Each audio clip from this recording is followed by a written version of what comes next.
It is a pleasure to introduce you to tonight's speaker. Don Paulson lives in Ouray and is a curator of the Ouray County Historical Society, as well as a board member of both the Ridgeway Railroad Museum and the Trust for Land Restoration. During the last 2 decades, Don has written numerous articles and given talks on southwestern Colorado history. He has authored or co-authored 4 southwestern Colorado books, namely Narrow Gauge Railroading in the San Juan Triangle, published in 2009, Mines, Miners, and Much More in 2015, Peaks of the Uncompahgre, which was published in 2016 along with Jeff Burr, and Images of the Mountain West in Photographs and Poetry, published in 2019 along with his wife, Beth Paulson. Previously, Don was professor of chemistry at California State University, Los Angeles for 36 years. Don enjoys nature photography, model railroading, hiking, and jeeping in the San Juan Triangle.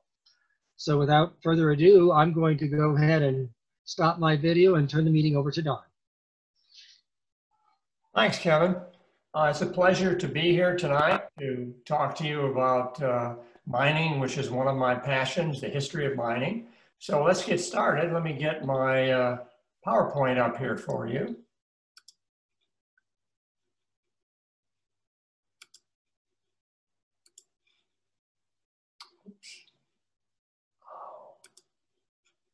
Sorry about that. Let's get the right PowerPoint. Here we go.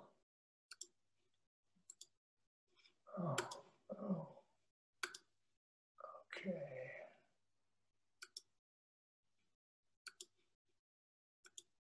All right, great. Sorry about that. Okay, so tonight we're going to talk about some of the lesser known mines of Ouray County, from the Atlas to the Yankee Boy. And let's take a look at what mines we're going to be talking about. We're going to talk about the Atlas, the Barstow, the Genesee Vanderbilt, the Humboldt, the Joker Tunnel, the Memphis, the Mickey Breen, the Mountain King, the Mountaintop Mine, the Neosho, the Torpedo Eclipse, and finally the Yankee Boy. Now, you may have heard of some of these mines, but not much has been written on them. And I picked these mines for several reasons. First of all, they either have an interesting building or they have some interesting ruins. They have some equipment such as boilers and air compressors. They are accessible, although some of them you have to do a couple-mile hike to get to them. But none of them are particularly difficult to get to. And there's really a lot of interesting things to see when you get there. So let's get started. Here's the Atlas mine. It was located in 1875 in Sydney Basin, up west of Ouray. I'll show you on a map in a minute that shows where the Atlas is. It was patented in 1889, but very little development occurred.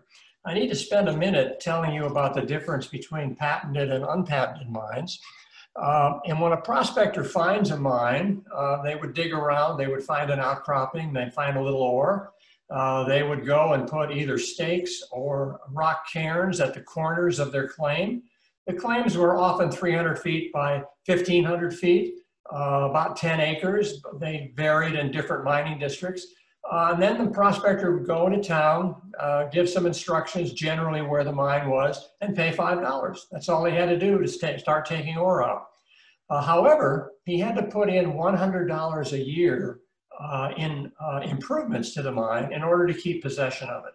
Now, since a miner earned $3 to $4 a day, that was pretty easy to do in the 1880s. All he had to do was work 33 days and he would have put in $100.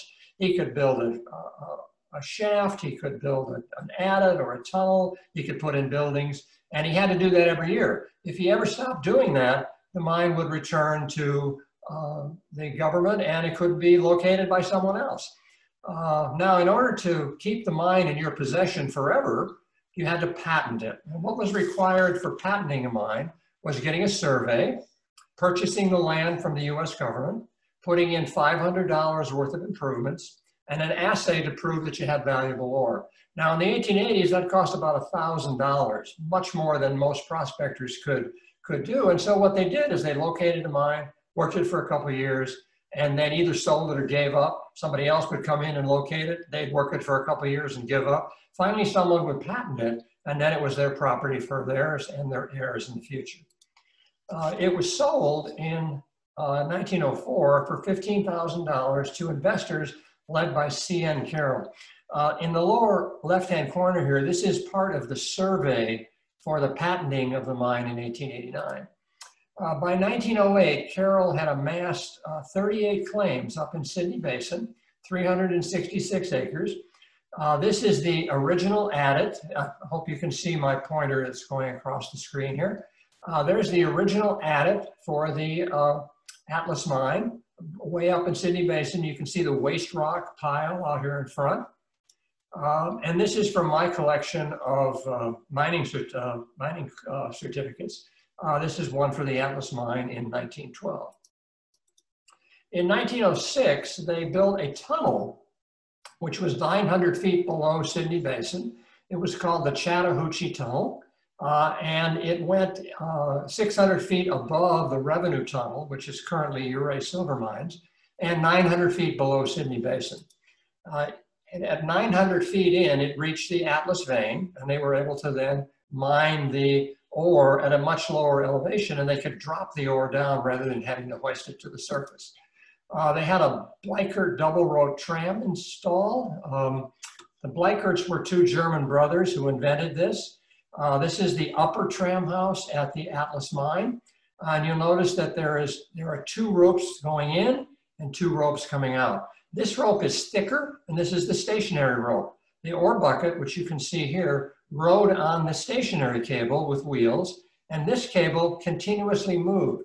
So when the ore bucket went into the house here, automatically the grip holding that bucket to the moving cable was released. They would load the bucket, they would then reattach that, and the bucket would go down. So the moving wire moved continuously 24 hours a day, detached at each end. Here's a picture of what the Atlas mine looked around 1900. Here's the Chattahoochee Tunnel right here. We have a boarding house. We have a powerhouse. You can see the smokestack there. We have boarding houses over here. This big building over here is the upper tram house, and that's what you're looking at, although you're looking at the other side of it. And down in the valley below, you can see the mill, the Atlas mill.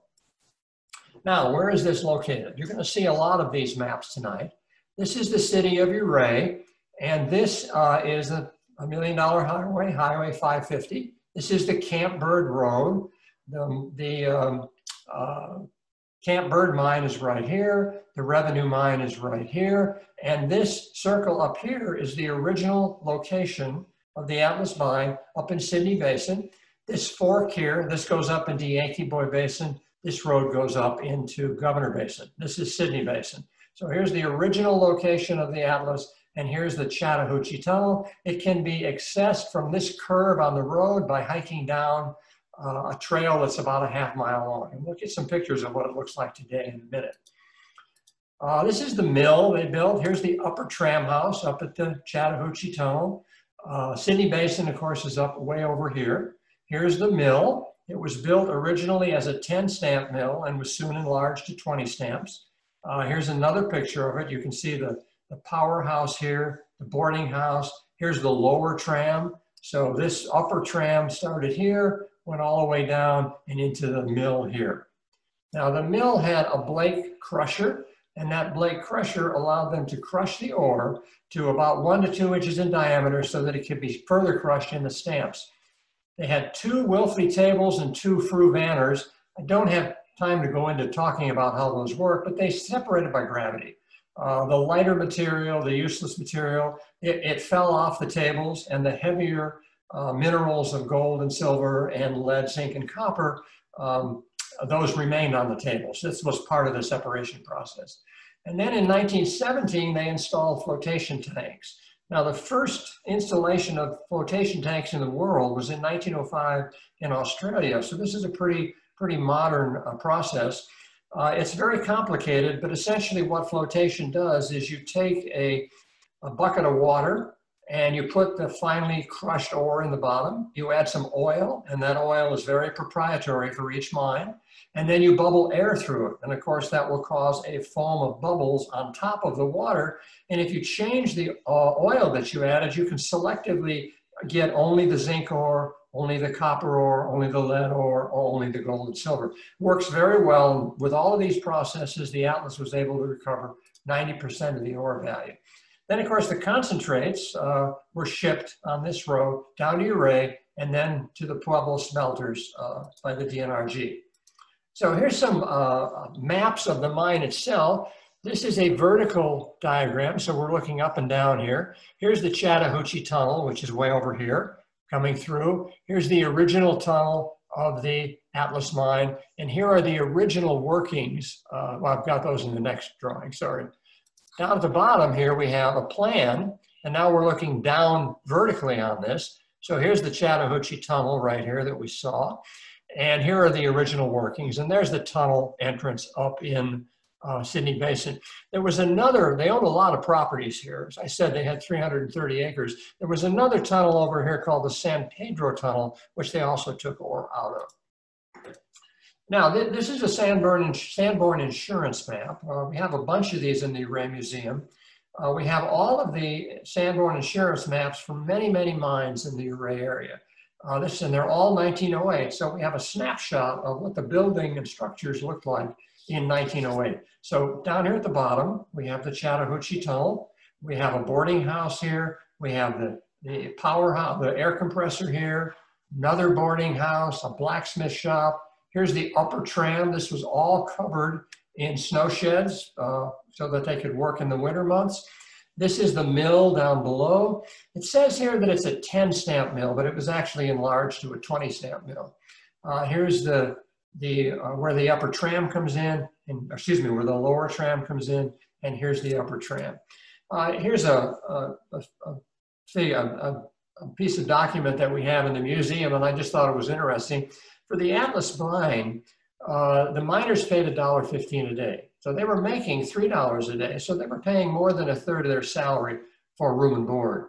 And they often had arguments about what room you've been assigned to, and the janitor assigned that. Card playing had to stop after 10 p.m. You couldn't deface the buildings. If you brought in intoxicating liquors, you were fired. And you couldn't remove the lights and take them into your home in town. And you couldn't bring any additional lights in or any other electrical equipment without permission of the mine manager. And here's Fred Carroll, the person who actually founded the mine, and he was the general manager. Okay, in 1908, they had 75 mill and mine workers, and they were paid $3 to $4 a day. It was the principal Ouray County producer from 1915 to 1919. When World War I ended, metal prices greatly decreased. The Atlas mine held on for a few years and finally closed in 1925. It worked sporadically up until the 1950s. The timber from the boarding house that we saw earlier was used to build the Antlers Motel in Ouray, now the Abram Inn and Suites.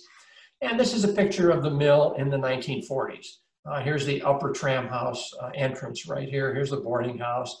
Here's a drying house, and here's the power plant. One of the questions you might want to ask is, did these mines make any money? Well, we can look at the Atlas mine in August of 1922 and look at the data. For the labor, supplies, power, the total cost in August of 1922 was $12,839. They shipped, you can see that up here, 2,981 tons of ore. And we know from another document that those shipments got them approximately $4.72 per ton in revenue. And we know that their income, multiplying the number of tons times the price per ton, we get $12,431. So they actually lost $408 in August of 1922. And this was the problem for the Atlas. Some months they made money, some months they lose money. And overall, the mine was not very profitable. And as I said, it was closed in 1924. Here's some pictures of the Atlas mine today. I would recommend that anyone go and visit that mine. It's wonderful, very, very wonderful site. It has all of this equipment strewn about. I think what was happening in the 1950s is that scrap drives for the Korean War, they were taking all of the equipment out of the mine, and they were spreading it around and organizing it to ship it out. And then the road washed out. And then they had no way to get to the mine. And so all this wonderful equipment is still there. It's just a wonderful site. If you can go see it, plan on doing it. Now here's a broad view, a panorama view of the mine. Here's some other shots of what it looks like today. Here's the air compressor. Here's some mine carts. It's just an absolutely wonderful site. What's the mill look like today? Well, here's the upper tram house room up here. Here's a tram tower. Here's a tram tower. You can see two of the cables going down here. Here's the ruin of the upper tram house. The mill site is down there. And here's what the mill looks like today. You can see there were 5, 10, 15, 20 stamps in that mill.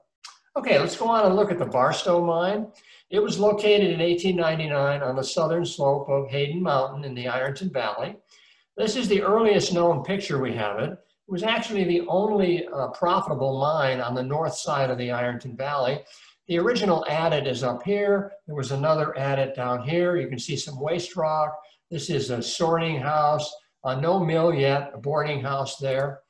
They built a 20 stamp mill in 1900, and here's a very nice picture of that with Hayden Mountain in the background. So here's the mill. This is a covered snow shed going to the original tunnel over here. This is a power plant. You can see the smokestacks. We got an office building. We have boarding houses over there. Now, where was the Barstow located? Again, here's Ouray. Come down the $1 Million Highway. Here's County Road 31, which goes into the Guston, Robinson, Yankee Boy area. And here's where where the Barstow is. It's directly across from today's Eldorado mine. And if you go around this curve, there's a gate here. You can park there, don't block the gate, but you can park there and you can walk up and look at the Barstow mine. This is another one of those Sanborn insurance maps. Here's the mill that we were just looking at. Here's the power plant. Here's the coal storage area. Here's the bunkhouse.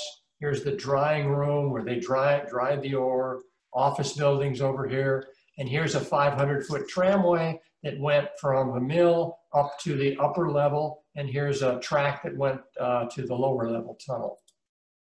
By 1917, the Barstow mine had produced $7 million in gold ore, a very profitable mine. They had 2 shafts, one of 425 feet and one of 145 feet.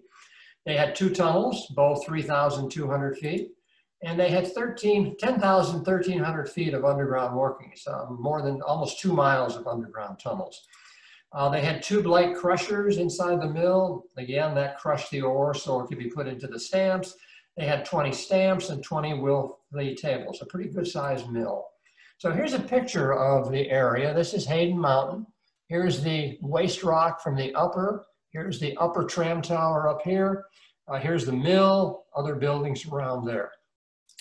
By 1930, the surface work around the mill had ceased and it was mined from the Treasury Tunnel. It was sold to the Eldorado mine in 1940. They mainly mined base metals of zinc, lead, and copper.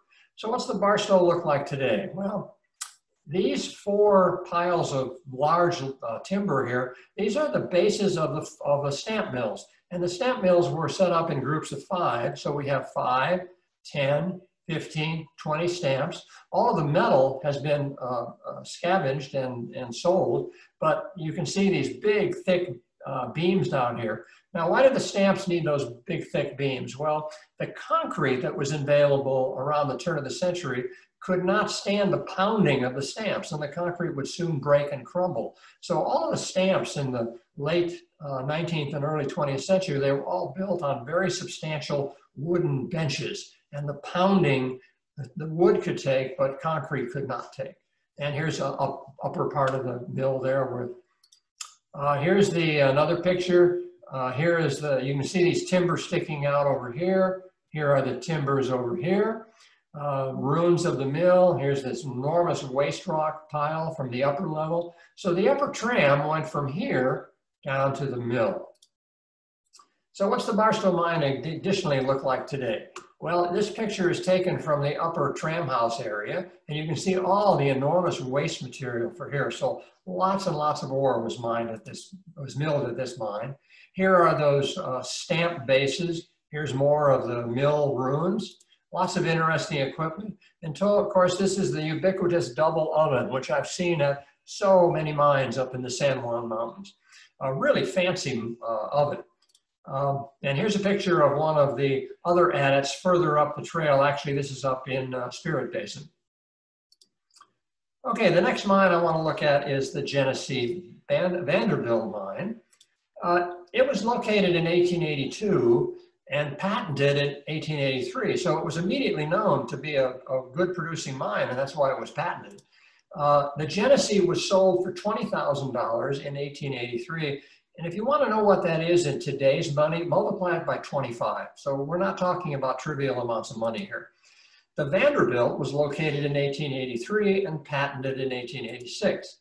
The Vanderbilt sold in 1887 for $100,000. The Genesee merged with the Vanderbilt in 1888. Now, there are a lot of mines in the Ouray area that have double names. For example, there's the Genesee Vanderbilt, there's the American Nettie. Over by Telluride, there is the Smuggler Union.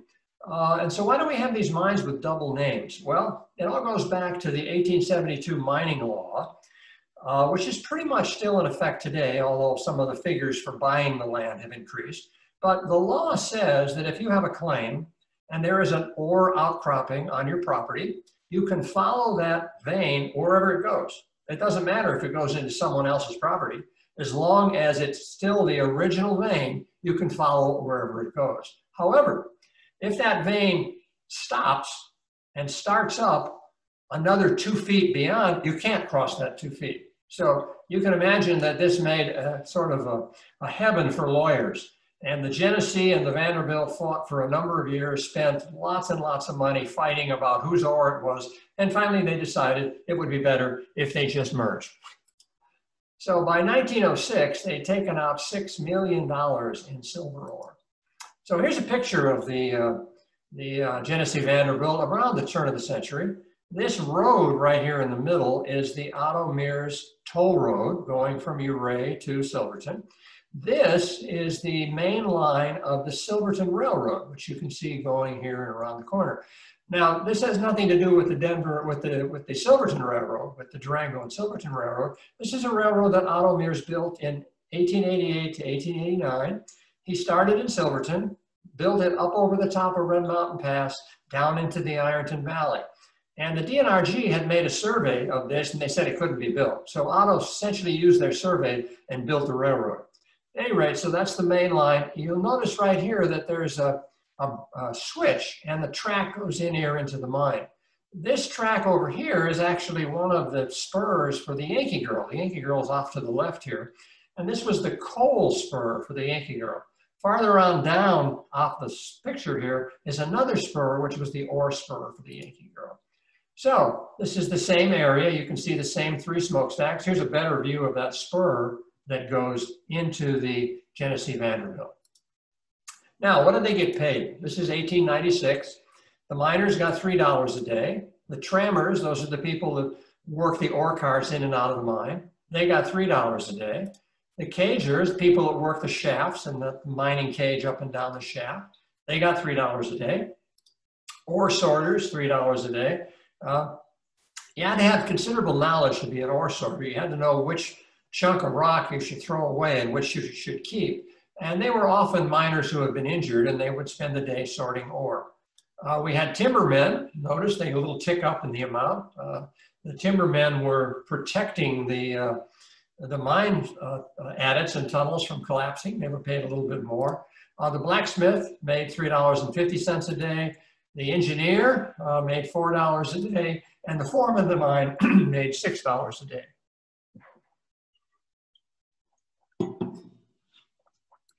Okay, here's another one of those Sanborn maps. Here is the main line of the Silverton Railroad going through here. Here is that switch. So the railroad goes in here, comes out here. Here is a track for the coal house, bunkhouse, that powerhouse with the 3 pipes, all kinds of other buildings. Here's that same picture. So this is the coal house right here. This is the power plant right here. These are boarding houses and bunkhouses up here. And notice the covered trestle that goes across the Silverton Railroad here. Okay, where is the Genesee Vanderbilt located? Well, again, here's Ouray. We're heading down Highway 550. This is County Road 31. The Yankee Girl is right about here. And here's the Genesee Vanderbilt, about 2/3 of the way from the north entrance of County Road 31 to the south entrance. Now, they had water problems in the 1890s. Much of the ore in the Red Mountain area is in vertical pipes. And so that meant there would be a lot of shaft work involved in the mine.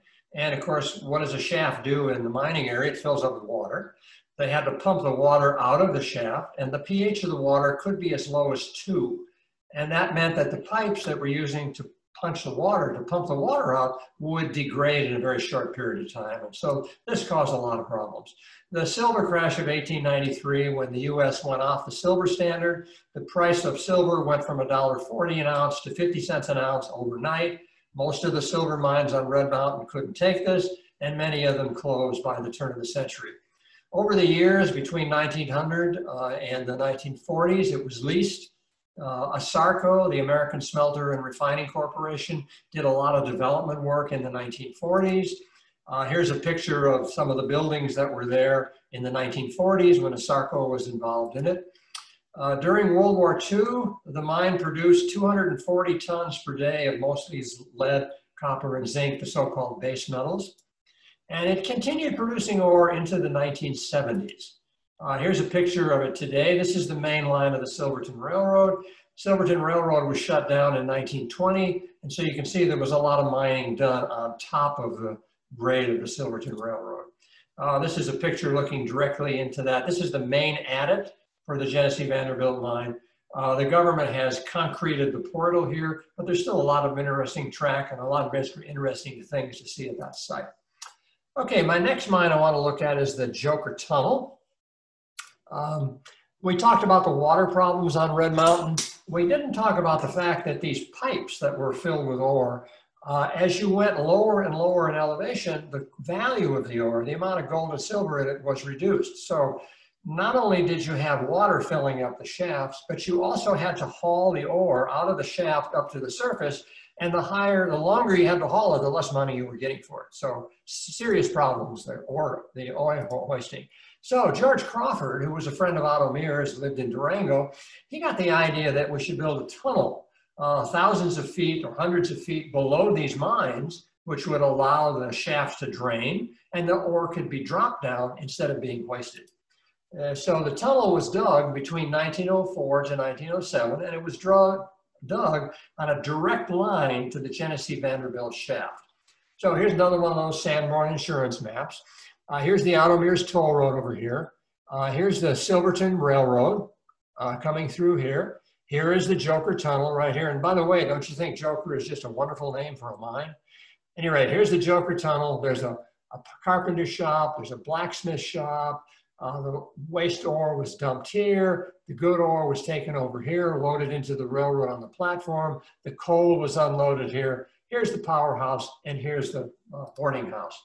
So this tunnel went in and it intersected the other mine shafts some 600 to 800 feet below their head frames.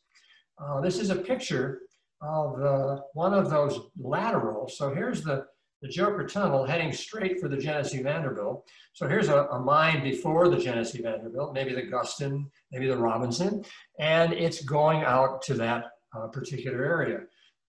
The mine reached the Guston, or the tunnel reached the Guston at 2,260 feet, the Yankee Girl at 3,800 feet, and the Genesee Vanderbilt at 5,055 feet. So it was in about a mile. It was originally proposed to go all the way to the National Bell, but it never went farther than the Genesee Vanderbilt. The Joker was built 11 feet by 12 feet in order to accommodate the several feet of heavy wooden cribbing that was needed to keep it from collapsing. It was laid with 30-pound rail, you can see down here in the lower figure. The Silverton Railroad was originally built with 30-pound rail, but Otto Mears had some financial problems, and in 1904 he leased the Silverton Railroad to George Crawford, who built the Joker Tunnel, and all of the 30-pound rail was removed from the railroad, a lot of it used in the Joker Tunnel, a lot of it sold to local mines, and a lot of it shipped to the smelters in Pueblo. The railroad was relayed with 45-pound rail.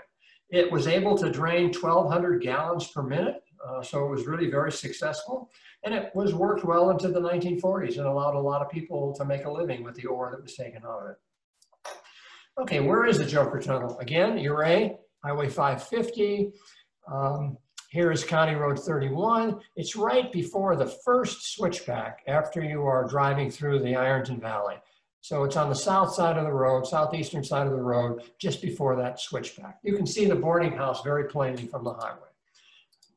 And here's what it looked like in the 1930s. Here's the carpenter shop, the blacksmith shop, the snow sheds. Here's the boarding house. Here's the power plant. Here are the platforms where they loaded the ore and loaded the coal. The railroad was abandoned in 1922, so this is almost a decade past the abandonment of the railroad. Things aren't good in the 1940s. The powerhouse here has fallen apart. The sheds are gone. Carpenter shop's gone. The blacksmith shop is still there. These buildings, which you can't see in this photo, they've deteriorated. Again, this is the main line of the railroad. But the interesting thing to note that the boarding house here doesn't have any covered stairways on it. Over here, 10 years later, when all of the buildings are falling apart, they're still working the mine because here's a nice covered walkway to get up to the second floor of the mine. So what does it look like today? Well, this green blob is what you see when you get to the Joker Tunnel. It's filled with about 6 feet of water, and there is an algae that just eats up that pH 2 water. So this water is pH 2 to 3, extraordinarily acidic, and this algae is just eating it up. And here's a picture of the boarding house, which you can see next to the highway. It's in pretty good shape, still got its roof. You can see a portion of that outdoor stairway up to the second floor, which I mentioned to you before. Okay, the next mine I want to talk about is the Neosho. It was originally located in 1895 by Mr. Person and Mr. Van Houten, and it was relocated several other times, but in its probably 40 or year or so existence, it was never patented, which is kind of strange for the number of people that worked it. It was relocated by D.E. Edward Weatherly in 1911, and we'll have a lot more to say about D.C. and his brother in just a minute. It was also known as the Natalia or the Cumbrite. It was last worked by the Hayden Coal Corporation, a business out of Dallas, in the 1950s. So here's a picture of what probably all of you have seen. This is the blacksmith shop of the Neosho mine, and this is the laundry and the antique store, very famous landmarks around Ouray. This is the boarding house, which is almost impossible to see from the highway. The boarding house is about 50 feet to the left of this picture, and there's big trees in front of it. You really have to stare at the photo in order to be able to see it. This is a view from the inside of the mine looking out in about 20 or 30 feet. Now, where's the Neosho? Okay, again, here's Ouray, $1 Million Highway 550. Here's the Engineer Pass. There is a trail called the Sutton Trail, which actually goes all the way to the Neosho mine. The reason it's called the Sutton Trail is because the trail originally went to the Sutton mine, which is up here. This is a very dangerous and steep trail, which you probably don't want to attempt, but the trail to the Neosho is great. It's very wide, very well maintained, and you can get a nice up-close view of all of the buildings. Now, the Irish tune Danny Boy. There's a connection between Ouray and Danny Boy, which some of you may know. Fred Weatherly was a wealthy English lawyer. He wrote songs in his spare time. In 1913, his son and his father had both died within just a couple-month period. He was very saddened by that, and he set lyrics to a poem called Danny Boy. And he sent the lyrics to his brother, Edward, in Ouray, and Edward was married to Margaret, who was an Irish descent. And Margaret was actually a trained pianist, and so she was very familiar with music. And they had hired some Irish miners, and she listened to these miners whistling a tune all day long. And so she wrote the tune down, she sent it to Fred, and Fred connected it to Danny Boy, and as they say, that's history. Here's a picture of Margaret in the 1920s. You can see the Bear Creek Falls there across. This is after 1924 because the new bridge is in here. And Margaret signed her name in the boarding house that the Neos show. And so here's the panel where she signed her name in June of 1924. Now, it was restored in 2012 by 2 Ouray County Historical Society grants to the Forest Service. Now, the Board of County Commissioners, whenever I submit a grant, I always go to the board and ask for their support. So I went to the board to ask them for support for this Forest Service grant, and they said, oh, the grant's fine, we'll support it, but there's one requirement, and that requirement is that the laundry and the antique sign never come down. So the BOCC was aware of the fact that we have a tourist attraction there. So here's what the building looked like, the blacksmith shop when we arrived there. You can see that a big boulder had fallen through the roof, broken some of the rafters, caused some other damage. The foundation was collapsing here into the ground. The siding was in bad shape.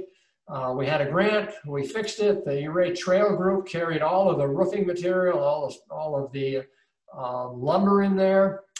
We had some great contractors who worked on it. You can see we've got a new foundation. We've got a new side on the south side. We have a new roof, and the antique sign is still there, and the laundry is still there.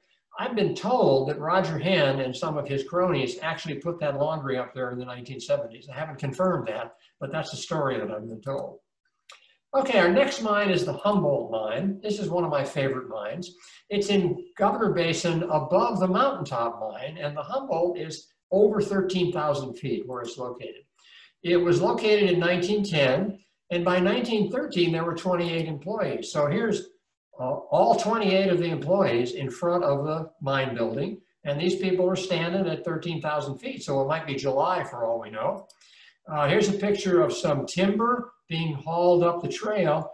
The mountaintop is way over to the right, several hundred feet lower. If you stand next to the mountaintop mine and look to the west, you can see this trail, and you can hike it going all the way up to the mine. So here's some people at the top. This is Potosi Peak. The mules are being loaded onto a wagon to bring the ore down to Ouray. And here they are loading the ore. And you can see that they dump the ore on a blanket, and they sort it and stack it in these bags, and then put the bags in the wagon, take them down to Ouray, and they get shipped on the railroad to Pueblo. Shortly before World War I, it was sold to the Smuggler Union in Telluride, and most of the work after that occurred from the Telluride side. Now, where is the Humboldt? Here's the Camp Bird Road. Again, the Camp Bird's right here. The revenue is right here, are now Ouray Silver Mines. This is Yankee Boy Basin Road. So we go up into the Governor Basin Road right here, and here is the Mountaintop Railroad. And here, almost on the county line at about 13,000 feet, is the Humboldt mine. Great place to go to, great hike up to the mine. So here's what it looked like in the 1920s. This is the adit opening right here. This is where they brought coal in. This is the office building, a bunkhouse over here. St. Sophia's Ridge is just up here. Telluride is just over the hill there. Here's a picture taken about the same time. There are some buildings from the 1910s, which are all collapsed. This long structure right here is the structure that you're looking at right here. Here's the chimney, and here's the chimney there. Here's the track coming out of the adit to dump the waste rock. Here are these buildings down here to the north. They're from the 1910s, and they're all fallen down when the miners are working here. You can see there's nothing fancy. They really built it with the lumber that was laying around.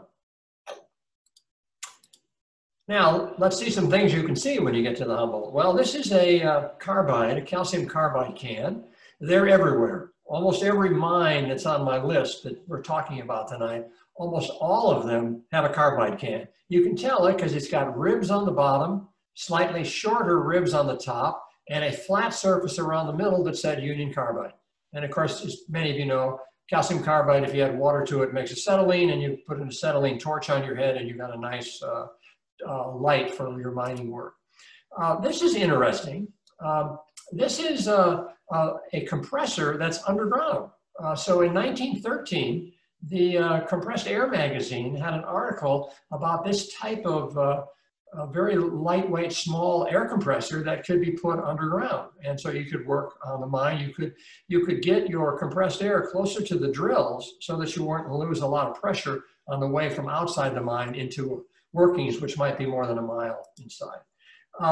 If you go up to the adit of the Humboldt mine and look in, there's a gate in front of it. If you look in 2007, that was the first time that I ever went to the mine.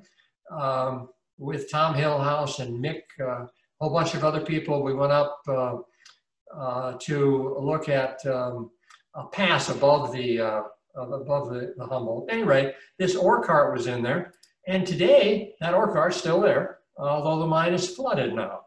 So it was dry, or essentially dry, when we were there in 2007. The person who took this picture is Gabe Cangelosi, a friend of mine. He's going to be a senior at the Montana Technical University, which used to be the Montana School of Mines. He's studying mining engineering, and his hobby is looking at mining sites in Ouray County. He lives in Washington. We'll see a few more pictures of Gabe's in just a minute. Okay, what's the Humboldt mine look like today? Well, here's that long building that we looked at. Here's the original 1910 buildings. Here's the boiler outside. Here's the adit. Just a lot of interesting stuff around there. Here's the waste dump, lots of hole and cap cans, cans previous to the safety cans of today. Now, if you start here and climb up about 300 feet, you'll get to another bench, and on this bench we found this, and this is directly above that tunnel going into the Humboldt. From the fact that there aren't any boards here that would be guide boards, and there isn't any ruin of a hoist, I think this is probably just a ventilation shaft. But you can see it's got some good timbers on there, but it probably wasn't a hoist for a shaft. It was probably for ventilation. Okay, our next mine is the Memphis mine. It's situated on the first bench above Highway 550. Here's a picture probably from the 1920s, 1930s. You can see the openings here for the mine. You can see the blacksmith shop over here across this very horrible looking gulch here. Here is the ore was dumped in this chute, went into this bin, then it was led into this sorting house. There are actually two chutes here, although you can only see one of them. This is the waste rock chute. So they dumped the waste rock in here, went flying out here, went all the way down to the bottom of the hill. You can imagine someone trying to do that today, dump waste rock near Highway 550. At any rate, there's another opening here where the ore was put in. So it was worked by B.H. Duproix early in the 20th century. The slide rock that all came out of this dump right here in Rotary Park was used as a fill for Highway 550 upgrading south of town in 1924, and it was also used for surfacing Ouray streets. And the fact that sometimes people say the $1 Million Highway is named because it was paved with ore that was worth $1 million, that's kind of where that comes from, that the waste rock here was used in that. Obviously, that's not the way it was named that. It's very easily accessible. If you take the Dexter Creek Road and take Forest Service 871A, which goes off to the right, in a mile or so, you'll come to a locked gate. And if you park 100 yards before the gate, there's a big sign on the gate that says hikers are welcome. You can hike 1.5 miles and see this absolutely incredible sight firsthand. So where is it? Again, here is the Dexter Creek Road. Oh, sorry, I'm in the wrong place. Sorry, it's up here. Here's the Dexter Creek Road. Here is the road that we were, here's the Dexter Creek Road. Here's the road that we're talking about. The locked gate is right here. So you go up the Dexter Creek Road, you turn off where the Bachelor Mine is right here. You take that road that goes above the Bachelor Mine, and you drive a bit and park, and then you walk the 1.5 miles to the mine. So it's just a little bit north of Ouray. Okay, now we can see, this is the sorting house right here, and here's the waste rock chute, and here's the ore chute. You can see it right here, it goes into another bin. here we are looking from the other side. So sorting house, waste rock, and the ore goes down into this bin, which is loaded into trucks right here. Now, this is a picture of the blacksmith shop. Now, Gabe Cangelosi took this picture, and the reason I didn't take the picture is I didn't have the nerve to cross that crazy gulch, but Gabe did, and got a nice picture of the boarding house. And this is the interior of the boarding house. Now, if I had you guys as a live audience, I would ask you, how am I 100% sure that this is a blacksmith shop? What about this picture tells me for sure that it's a blacksmith shop? Now, I'll give you about 5 seconds to think about that. Okay, as I'm sure many of you know, it's got a dirt floor. If you have a blacksmith shop and you've got a wood floor, you're going to burn the blacksmith shop down, unless you're something like the Camp Bird mine and you have lots of safety features. But a little old blacksmith shop up on the side of a hill, if it's got a wood floor, it's going to burn down. Also, almost all the blacksmith shops that I've seen have this cupola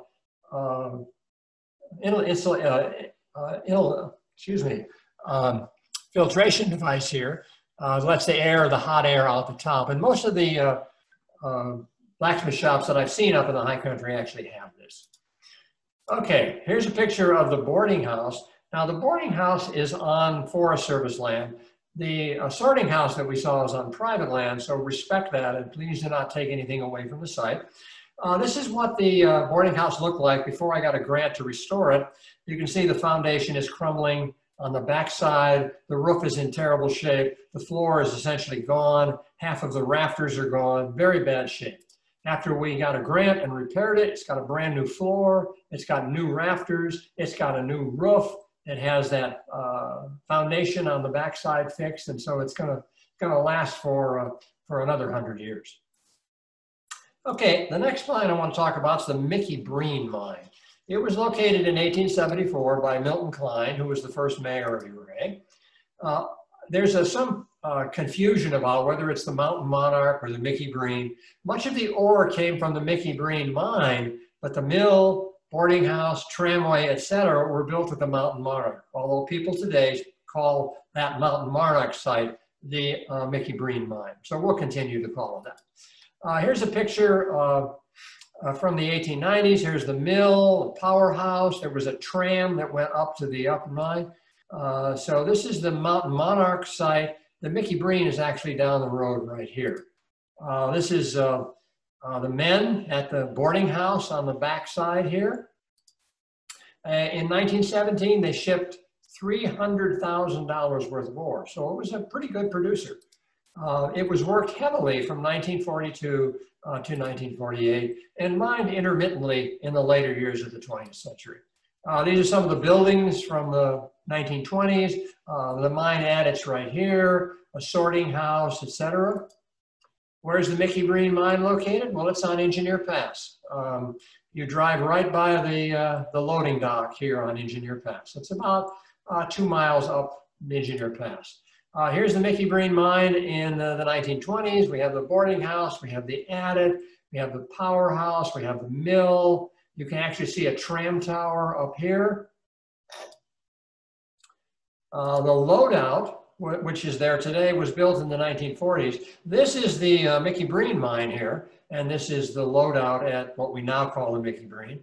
This is what the area looked like in 1963. There's a snow shed, it's in pretty good shape. Here's what it looked like in 2002. The roof has been damaged over here. The snow shed's gone. Here's what it looked like in 2007. It's starting to collapse. And here's what it looked like in 2013. Now, the restoration was done by the Uncompahgre Water Project in 2016. They fixed the foundation on the back side. They fixed the foundation on the front side. They shored it up. They fixed the overhang here. That was 4 years ago. Here's what it looks like today. That overhang has already fallen down because of the tremendous snow load that we had a couple of years ago. So this is just a couple of weeks ago or about a month ago that I took that picture. Okay, this is a Denver Rock Drill Company drill sharpener. This is out in front of the Mickey Breen mine. You would heat your drill bit on a in a blacksmith shop, get it red hot, put it in here, and use air compressor to flatten it and sharpen it. The Forest Service has put up these, or excuse me, the Uncompahgre Water Project has put up these 2-night scenes which talk about mining, they talk about who Michael Breen was, and they talk about the mine itself. So if you're up there in Engineer Pass, be sure you stop and take a look at that. Okay, the Mountain King Mine. We only have 2 more mines to go. The Mountain King Mine, located in 1876 by Winfield, Tevis, and Dolphin. They sold out 2 months later for $1,000. We talked about they didn't patent it, they just located it. The Norfolk and Ouray Mining Company patented it in 1887. Several owners later in 1906, they built a blacksmith shop, compressor house, boarding house, etc. And here's a picture of what it looks like today. I took this picture about a month and a half ago. Here's the blacksmith shop. Again, you can see that nice cupola on top. Here's snow sheds. Here's the loading dock. Here's the boarding house area. Here's one of my stock certificates of the Mountain King Mine. This is from 1914. It reopened in 1943, and by 1948, it shipped over 2.6 million tons of ore, and it worked intermittently in the 1960s. Now, Alan Staley, who I know is in the audience tonight, Alan worked there when he was in high school, so we have a connection between this mine and one of our participants tonight. The tunnel went in over 2,000 feet. Here's that Sanborn insurance map. When it was first opened, it was called the Gold Lion Mine in 1908. And here's the boarding, the blacksmith shop right here. Here are the snow sheds and the compressor building. Here's the boarding house right here. Here's the coal house right here. So all the buildings are still here, and they pretty match up with what it looked like in 1908. So where's it located? Well, it's on Highway 550, the south side of Red Mountain Pass. Between these 2 switchbacks, there is a road that goes up here. You can drive the road for about 100 feet. Then there's a lock gate. You park, and you walk about a half mile up to the Mountain King Mine. It's got a lot of interesting things. It's nice to see. Here are some pictures. Here's the blacksmith shop. Here's the loading dock. Here's some of the snow sheds that were over the tracks that went into the mine. This is the loading dock, so we're looking out from the mine. What's it look like today? Well, here's the blacksmith shop and that cupola on top for ventilation. Again, look at the floor, a dirt floor. We know absolutely that it was a blacksmith shop. Okay, here's the loading bin. Here's Red Mountain number 1. Here's the back side of the loading bin. You can see for loading into trucks in the 1940s and 50s. It was a big mine. Look at all the waste rock that we have here. Here's the snow shed, a closer view of that. The mechanical compressor is over there. Mine was operated by electricity. Up the hill to the left here, there's an electric transformer house. And what do you find around mines? Well, you find hobnail boots. Here we are. And there's that ubiquitous double oven that I've seen at so many mines. This was a very expensive oven. Okay, the next mine is the Mountaintop Mine. It was organized in 1911 by George Barnhart from claims dating back to the 1870s. There were 18 claims in Governor Basin, including the Sweepstakes, the Wreck Q, and the Madison. The main adit goes into the mine at 13,000 feet. Only the Sweepstakes mine had been worked any, and it had a vertical shaft. By October of 1912, they had built a 3-story bunkhouse, which is this building down here on the right. They had 30 men could live there. They had a blacksmith shop. They had a compressor room, a transformer house, powder house here, and other buildings. Where's it located? Well, it's right up in Governor Basin. Here's the Camp Bird Road, Camp Bird, Revenue, up into Governor Basin. Here's the Humboldt. Down below the Humboldt is the mountaintop. And the road goes right to the mountaintop. Here's the boarding house, which was built in 1913. It's 3 stories. Here's what it looked like in 1974. You can see there's some collapsing here. Here's what it looked like in 2008. This section of the mine has completely collapsed. Notice this big rock here. They purposely built the boarding house in front of that rock so the avalanches that continue to come off the mountain here hit the rock and were split and went either side. And you can see that it's protected the mine to today. Here's what the boarding house looked like a few years ago. Unfortunately, we had that tremendous snow load 2 years ago, and this is now bulged out here, and the whole building is leaning to the left. And I haven't been up there this year, but I'm afraid it's getting close to collapsing. This is St. Sophia's Ridge here between Ouray and Telluride. Here's some shots from inside. You can see the electrical lines, staircases, bed bunks. Now, one of the things these mines did, even though they didn't make a lot of money, they actually supported the town. Here's the Schrend Moistened Produce Company, located where Duckett's is now. They got $315 in December 31st of 1917. The Rice Lumber Company got several $100s worth of lumber. The Ark's Hardware Store sold all kinds of supplies to the mine. And the DNRG Railroad got $401 for taking some mill equipment to the mine. So although the mines didn't make a tremendous amount of money for their owners, they did provide an income and a living for lots of people who lived in Ouray, Telluride, et cetera. Okay, here's the Sunshine Tunnel. It's the main entrance into the mine. It's called the Sunshine Tunnel because if you walked in there and looked out, every morning the sun would rise and come in the tunnel. Here's what it looked like in 2007, still in pretty good shape. Here's what it looked like 2 years ago, kind of very much fallen down. George Barnhart, who was the manager, he wanted to lease the Atlas Mill and build a tramway to it. We have these great series of letters between Judge Story and Barnhart. Barnhart's writes Story and says, "We've received permission from all of the property owners between the mine and the mill except for one. What should I do?" Judge Story wrote back and said, "Build the tramway. If they sue us, we'll sue them." So, so much for lawyers in the early 20th century. However, in 1914-15, they were short of funds. And leasing the Atlas and renovating it became too expensive. So Barnhart had this great idea that he would build a mill underground and he could operate the mine in the winter. And this was apparently the first underground mill built in the United States. Here's a schematic. In 1919, there was an article in Scientific American. This is just a very crude schematic. It has nothing to do with what it really looked like, except that there was an incline here that had a little wagon scope did go up and down, that pulled by a small motor. It had a hoist. So let's say the ore comes out of the mine, gets dumped in the hoist, dumped in this bin. They got water up there. They crush the ore. They go down to a ball mill. That's essentially a wash machine with rocks in it that rolls around and crushes the ore.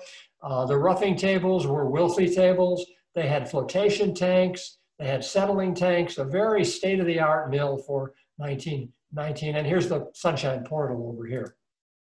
This is another diagram that we have in the museum, the side view, and this is the top view. Now, the Scientific American article had some pictures. So here is the automatic hoist that came up and automatically dumped into the bin. Here it is at the lower level. This is the Blake crusher, which was up here in this room. These are the two Wilfley tables, which were in, the two tables were right here. And so we got some idea of what this looked like in 1919.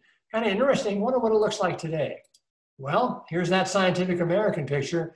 And here is Gabe Cangelosi's picture. Now I want to comment on this for a second. It is extraordinarily dangerous to go into these mines. There are hidden shafts that you can fall into. There's bad air that you can fall into. And Gabe went into this mine, and not only did he have permission of the owner, but he had a representative of the owner with him who was showing him around the mine. So don't get the idea that it's really neat to run into these mines because you're liable to find yourself sued or find yourself dead. So please don't go into mines. Gabe was a mining engineering major, and he went in there with a representative of the owner. So at any rate, you can see it looks pretty much like it did 100 years ago, except that there's a steel bar across here instead of a wooden bar. This is not the hoist for this big container. This is the hoist for the 45-degree angle track that ran up and down for taking supplies, etc. Again, those are Gabe's pictures. Here's the two Wilfley tables from 1919. Here's a picture of the first table. There's a picture of the second table. There's the picture of the water tank at the top. So it was once stated that all the equipment was taken out of the mountaintop, but of course that's not true. Okay, here's the Blake crusher. Here's the Blake crusher today, still there. They built a tramway Here's the lower level of the tramway. So there's the lower level. The upper level was up here. Here's the shiv wheel from the upper tramway level. Now, the operation was very expensive. It failed to operate properly, the mill, and the mine closed between 1924 and 1929. For the next 60 years, many local investors tried their luck. William McCullough, Andy Sutak, Howard Noble, Don Nordlander, but it never paid well. In 1980, the Silver Eagle Mining Company completed a mile-long tunnel, 300 feet below. Here it is. But the silver prices caused it to close. In 1990s, the tunnel was extended 600 feet, but again, it was not profitable. Okay, the Torpedo Eclipse line, staked out in 1876, again promoted by George Barnhart. Good ore was found, but Barnhart was not convinced. The stockholders demanded a mill, which Barnhart built. It had 5 stamps. The mine was connected to the mill by an aerial tramway. So here's a map. Here's where the adit was for the Eclipse, Silver Torpedo Eclipse mine. Again, a 2-named mine, the Torpedo and the Eclipse. The tramway went from here across the way. Here's the old Camp-Bird Road, and here's that 5-stamp mill. Today, this is the ruin of it. You can see there's only 1 wheel and only 1 section of stamps. So it was indeed a 5-stamp mill. A bunch of views of it. Here's one of the tram towers from it. Where is it located? Well, you go up the Camp-Bird Road. It's essentially across from the Revenue, up the hill a bit. Barnhart warned the investors that there was not enough ore yet to support a mill, and he was correct, and the mine folded. Over the years, it was operated by various lessees, but little development work was done. Here's a map showing what it looked like in 1908. Here is the boarding house right here. The compressor house is behind that. There was another boarding house here. This is the boarding house over here. And so this is what it looked like in 1940. In the 1950s, this boarding house commissary was turned into a mill. You can see here where the ore was into the mill. It's collapsed in the middle and fallen down there. And in the last year or two, the Six Basins Group has used some of the wood from the mill, which has collapsed, to build a really state-of-the-art restroom up there. Okay, the very last mine, just a couple more minutes, is the Yankee Boy mine. William West and George Barber founded the Yankee Boy in 1877. This is the earliest picture we have for it. You can see some waste rock. Here's the adit. Not really much development going on in terms of buildings. The ore vein was 6 to 8 feet wide. In 1879, it yielded $56,000, pretty early in the Ouray mining history and lots of money. By 1881, it had 800 feet of tunnels and a mill. So here we are with the mill. This is building right here is that original building. You can see the big waste rock pile there. And you can see these probably were from a boiler. Interesting that there's a couple of women here, have people out for a Sunday trip to look at the mine. By 1883, they had removed over $100,000 worth of ore. It was worked until the early years of the 20th century. Now, where is it located? Yankee Boy Mine, Yankee Boy Basin. The bathrooms are right here. And if you go down the hill, just after you cross the creek, look to your left, and you'll see the ruins of the Yankee Boy Mine. Here was the mill. You can see some of the big timbers that were used. A little bit different view of the ruins. And again, a view from the top. So there's lots of interesting equipment and stuff to look at the Yankee Boy Mine. Okay, you can't put a talk together with this without having a number of people who were involved. And I thank the Ouray County Historical Society for the fantastic archives that we have, the photos that we have, and the wonderful people that work there, including Glenda Moore, who was our paper archivist, and Gail Sanders, who was our photo archivist. I wouldn't have found the folders or the paper without their help. Robert Stouffer, former bookstore owner in Ouray, a board member of OCHS. Elwood Gregory, former miner. Carl Disbant, a former miner. Walt Rule, Roger Henn, 2 deceased friends. Tom Hillhouse, who went to me with a lot of these mines. And I also thank Beth Paulson for enduring being dragged to all of these mines over the last 20 years. And I thank you guys for showing up today. And now I'm going to turn the meeting back over to Kevin and see if we have any questions. Kevin. Well, Don, during your talk, there were some chats. Some of them were just acknowledgments of friends or relatives of some of the mines who work there, including, well, comments about, I think, one of the relatives who cooked on one of those double oven stoves that you mentioned. Another, the grandfathers worked at the bar stove, mother cooked in that oven. One gentleman writes, and this is from Tip Meckel, why was Pueblo the site for regional smelter? Was it due to access to limestone flux? There were a number of smelters, and I probably said Pueblo, and it wasn't always Pueblo. There were smelters in Denver, there were smelters in Salida, there were smelters in Durango, and you needed to, of course, have limestone. And the smelter in Salida, the DNRG had a big limestone mine up on the pass on Highway 50. And so, yes, Tip, you're right. You definitely have to have a source of limestone. So I said Pueblo, and it may have been different, but because, as you know, there were a lot of smelters. Tip also asked if there was once a big fire at the Humboldt because of so much melted glass up there. Any idea if there was a big fire at the Humboldt?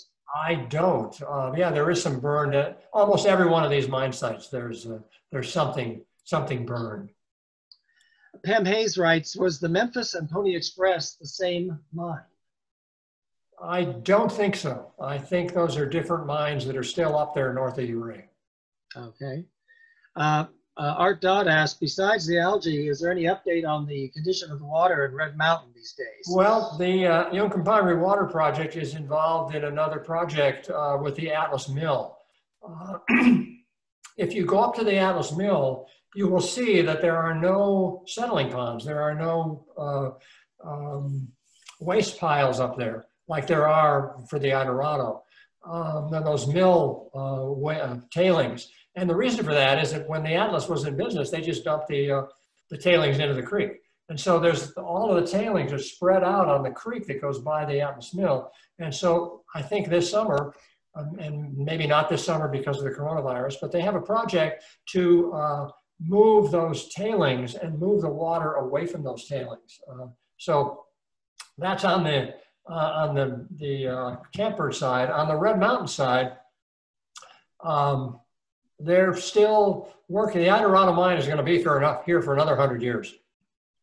They have not reached the amount of zinc that should be allowed in the water. And so they've got ongoing projects. If you've been up there recently, you notice they built a whole new building up there at their mine site. And so they're going to be doing remediation work for a long time. Actually, if you walk over to the Joker Tunnel, you walk across the waste rock from the Joker Tunnel, and some of that 2 pH water got into that waste rock, and the evergreen trees just love that low pH. There's just a forest of evergreens that has grown up there over the last 20 years.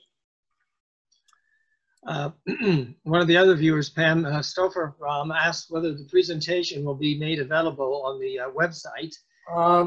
We haven't talked about that yet as a board, and we have recorded them. So we have them. There's a problem, obviously not with me, but there's a problem with, do the speakers want there? Or do we need to pay the speakers to put them up? So there are some issues to involve, but we have recorded them, so they are available. And lastly, a tip again asks whether the archivists at our museum and our research center, do we have much written communication that went on? We do, between the mines and the... We have probably over 25,000 documents. There's just box after box after box, and many of the boxes are on a mine. For example, I wrote an article some years ago on the Mountaintop Mine, and there were 5 filing boxes about this big with original documents and letters from the Mountaintop Mine. So we do have lots and lots of material. And if you're interested in that material, you need to contact the museum, and Linda Moore will be happy to help you. If we can find out the answer to your question in a couple minutes, we don't charge you, but if it needs to have some research by Gail or Glenda, we do charge you for our work. But contact the museum if you're interested.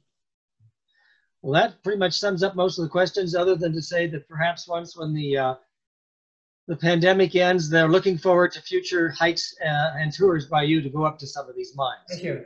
Remind you again that Carl Schaefer will be our speaker next week. And Carl's going to talk about the Ridgeway railroads yesterday and today, and he'll have some information about the steam engine that the Ridgeway Railroad Museum is having built. So stop by the Ridgeway Railroad Museum as well. It's open because we're outdoors. Thanks for coming. Thank you.